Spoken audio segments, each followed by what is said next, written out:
Britain के media की खबरों के मुताबिक रूस का एकमात्र एयरक्राफ्ट कैरियर एडमिरल कुज्नेत्सोव जर्जर हालत में है।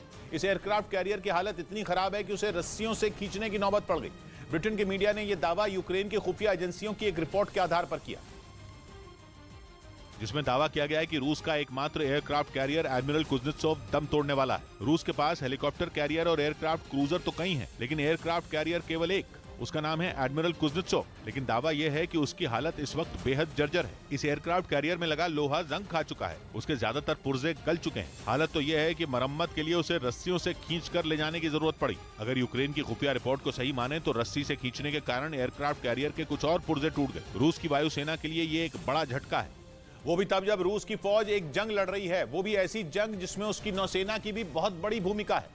दावा यह है कि काला सागर और बाल्टिक सागर में रूस की नौसेना को इस वक्त एक एयरक्राफ्ट कैरियर की सख्त जरूरत है, लेकिन उसके पास कोई एयरक्राफ्ट कैरियर मौजूद नहीं है। रूस की एजेंसियां एक सुपर कैरियर बनाने की कोशिश में दशकों से लगी हैं, लेकिन अब तक उन्हें इस काम में कामयाबी नहीं मिली। दूसरी तरफ अगर कुज्नेत्सोव पर यूक्रेन का दावा सही है तो रूस की परेशानी कहीं ज्यादा बड़ी है। खबर है कि पिछले 5 साल से कुज्नेत्सोव की तैनाती किसी बड़े मोर्चे पर नहीं हुई।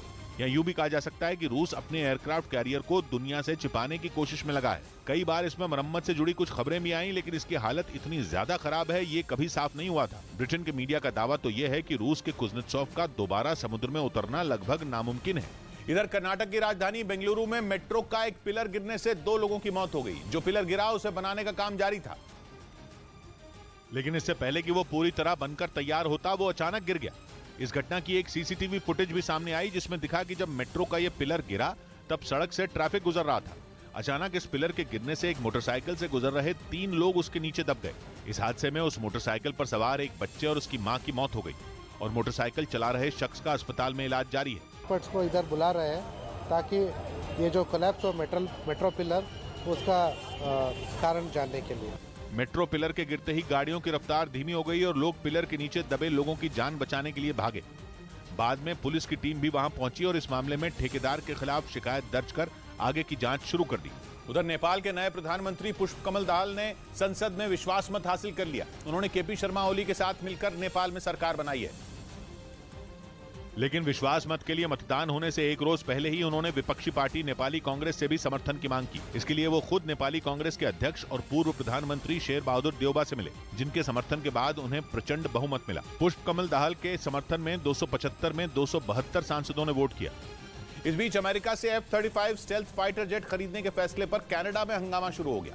वहां प्रदर्शनकारियों का कहना है कि F-35 लड़ाकू विमान पर्यावरण को नुकसान पहुंचाएगा, ऊपर से वो महंगा भी है और उसकी कोई जरूरत भी नहीं है।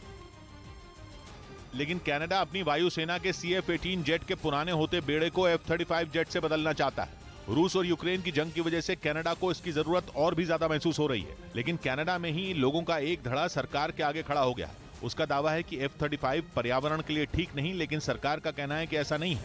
फिर प्रदर्शनकारियों का यह भी कहना है कि स्विट्जरलैंड और फिनलैंड जैसे देशों ने F-35 के लिए कम पैसों में डील की, लेकिन कनाडा ज्यादा पैसे खर्च कर रहा है।